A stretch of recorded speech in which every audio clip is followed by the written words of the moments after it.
Ini saya berikan ijazah ya, untuk meringankan persoalan hidup. Satu, yang ini tadi, jaga rahmat Allah. Yang kedua, banyak sholawat pada Nabi. Allahumma salli ala sayyidina Muhammad. Banyak sholawat pada Nabi. Itu orang yang sering sholawat pada Nabi, salah satu faedahnya, insya Allah dimudahkan urusan hidupnya. Sholawat, banyakin sholawat. Sholawat. Dengan rasa cinta. Walaupun sekedar sholawat pun Allah berikan jawaban. Ini saya tanya nih, kita istighfar sendiri sama Allah, astagfirullahaladzim, dengan kita berwasilah menggunakan sholawat, kira-kira mana yang paling utama? Tapi jangan tebak-tebakan. Mana yang paling utama? Gini. Dua-duanya utama. Tapi kalau kita mau dilihat, mana yang paling berpotensi diterima, itu sholawat. Kenapa? Kalau kita istighfar langsung kepada Allah, ya Allah, ampuni dosa saya. Bagus, langsung hubungan. Tapi Allah masih melihat ketulusan hati kita. Karena ada yang istighfarnya cuma di lisan, gak nyampe ke hatinya. Contohnya habis sholat tuh. Banyak yang saya perhatikan seringkali istighfarnya di lisan aja. Astagfirullah, astagfirullah. Melihat handphone, astagfirullah. Update status sambil astagfirullah itu. Sambil kirim WA. Itu cuma di lisan. Belum tentu diterima. Tapi kalau Anda bersolawat pada Nabi, atas dasar cinta Allah kepada Nabi, walaupun Anda belum tulus sholawatnya, baru keluar dari lisan, Allahumma sholli ala sayyidina Muhammad, tapi karena kalimat itu keluar menggunakan nama Nabi, dan dengan cinta Allah kepada Nabi, dapat Anda 10 kebaikan. Apa dalilnya? Man shalla alayya sholatan wahidatan, sallallahu alaihi asyra sholawat. Siapa yang sholawat kepadaku, Nabi nggak sebutkan. Mau sholawatnya khusyuk, mau biasa-biasa, penting keluar kalimat sholawat, maka dibalas oleh Allah 10 kebaikan. Nah, di antara kebaikan yang Allah berikan itu ada rahmat di dalamnya. Ditemukan di mana? Di Quran surah kedua, di ayat berapa? 157. Al-Baqarah ayat 157. Bunyinya bagaimana? Ulaika alaihim sholawatun min rabbihim warahmah. Wa ulaika humul muhtadun. Ada orang-orang yang hidupnya dijamin oleh Allah mendapatkan sholawat dari Allah. Apa makna sholawat dari Allah? Pujian yang melahirkan rahmat. Tahu dari mana rahmatnya? Kalimat setelahnya berupa tafsir. Sholawatu wa rahmah. Apa makna rahmat di sini? Memudahkan urusan hidup. Dari mana dalilnya? Kalimat setelahnya. Wa ulaika humul muhtadun. Dan merekalah orang-orang yang dimudahkan hidupnya. Dari mana tahunya kalau ini kemudahan hidup? Pada ayat sebelumnya, ayat 155 dan 156. Bagaimana bunyinya?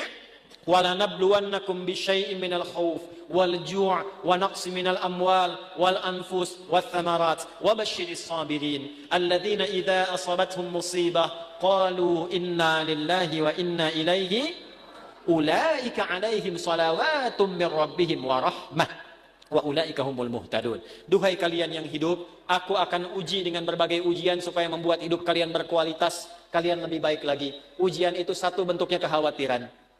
Sekarang pun ada yang khawatir kapan Ustadz selesai ngajarnya. Walju, karena saya mulai lapar. Wa naqsi minal amwal, ongkos sudah mulai berkurang. Wal anfus, ada yang sakit, ada yang meninggal. Wa thamarat, ada yang hasil kerja kerasnya dibawa orang. Wa basyiris sabirin, berbahagialah orang sabar. Bagaimana cara sabar? Alladzina idza asabatuhum musibah, yang kalau diuji dengan masalah ini, qalu, mereka meyakinkan pada hatinya, inna lillahi wa inna ilaihi raji'un. Ini ujian dari Allah supaya membuat saya berkualitas, dan pasti Allah kasih solusinya. Bagaimana cara mendapatkan solusinya? Kalau orang-orang sudah bersikap begini, tawakal pada Allah, maka dia berburu rahmat Allah. Ulaika alaihim salawatu min rabbihim wa rahmah. Orang sabar begini dipuji oleh Allah, diberikan rahmat. Kalau Allah sudah kasih rahmat, maka Allah berikan kemudahan untuk menyelesaikan semua masalah hidupnya. Maka orang-orang yang mempraktekkan hadis ini, ar-rahimuna, orang-orang yang berkasih sayang, mempraktekkan hidup dengan rahmat, langsung otomatis dijaga oleh Allah dengan rahmatnya ini, supaya dimudahkan semua urusan hidupnya. Semakin kuat prakteknya, semakin mudah hidupnya. Saya berani berkata begini karena saya mencoba, benar enggak ini kan, dengan keyakinan tuh. Benar enggak tuh untuk menenangkan hati, bukan meragukan itu. Seperti kata-kata Nabi Ibrahim, ya, di Al-Baqarah ayat 260. Wa idh qala Ibrahimu rabbi arini kaifa tuhyil mauta qala awalam tu'min qala bala walakin liyatma'inna qalbi. Ya Allah, tunjukkan padaku bagaimana cara engkau menghidupkan yang mati. Kata Allah, kamu belum yakin. Kata Nabi Ibrahim, saya yakin ya Allah, supaya hati saya tenang saja. Saya lihat orang-orang dulu, kok betapa mudah hidupnya. Kita praktekkan satu-satu. Melihat orang dengan kasih sayang. Mencoba untuk memaafkan, mencoba untuk berlapang dada. Menempatkan pada tempatnya. Latihan aja, baru latihan itu dimudahkan, Pak. Baru latihan. Masih sedikit.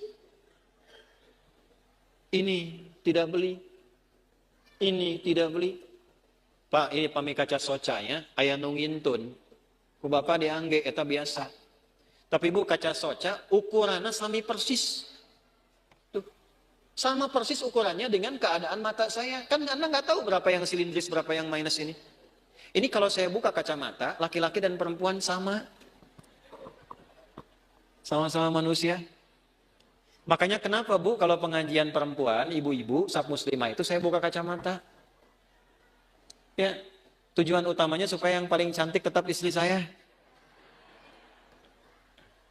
Ya, ini sama ukurannya Pak, tuh persis. Setiap ada model baru datang ukurannya sama persis. Dari mana? Siapa yang pernah ngecek mata saya? Ini dapat hadiah juga, Allah kasih baju, kaos kaki sampai ke sepatu. Cuman modal satu hadis ini teh, hadis. Cuman modalnya yakin punya Allah. Nah, eta teh modal yang paling utama tuh punya Allah. Gitu. Sekarang kita kekurangan itu. Sekarang banyak orang kekurangan itu. Jadi rasanya kurang merasa punya Allah. Coba tanamkan pada hati, saya punya Allah. Maka Anda tidak akan takut kehilangan jabatan, kalaupun harus jujur. Karena punya Allah. Qulillahumma malikal mulki tu'til mulka man wa tanzi'ul mulka mimman. Karena punya Allah jangan takut kehilangan harta kalau harus sedekah. Karena punya siapa? Allah. Makanya dekati Allahnya. Ittaqillaha haitsuma kunta wa atbil hasanata as-sayyi'atal hasanatan. Ihfadillaha yahfad. Jaga Allah, Allah jaga kita. Jaga Allah itu maksudnya apa? Jaga diri kita tersambung dengan Allah. Dipakai hadisnya, pakai. Praktekkan dalam hidup. Saya bukan ingin menunjukkan, ini berhasil. Tidak, bukan itu. Kan bicara kalau mengalami itu enak gitu. Menceritakan pengalaman ulama itu enak yang sudah terjadi.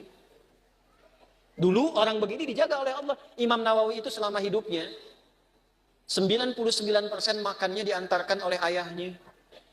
Makannya cuma sekali malam, ba'da isya. Apa yang dimakan? Kue kering dengan zaitun. Minumnya sebelum subuh. Setiap hari sampai meninggal. Karena beliau meninggal duluan, bapaknya baru meninggal 7 tahun setelah Imam Nawawi meninggal. Saking bapaknya ingin jaga anaknya terhubung dengan Allah, makanannya dijaga. 1%-nya kalau diundang, ada jamuan dipastikan dulu halal. Nggak mau makan sendiri, yang lain diajak makan sama-sama. Imam Nawawi itu. Makanya sampai sekarang berkah, kitabnya masih kita jaga dan kita kaji. Sampai sekarang. Karena apa? Menjaga hubungan dengan Allah. Ya. Nah itu yang kedua. Kalau kita benar jaga dengan Allah melalui rahmat Allah, praktekkan hadis ini, insya Allah hidup kita pun dijaga, dimudahkan oleh Allah sesuai dengan kadar maslahat dunia akhirat kita.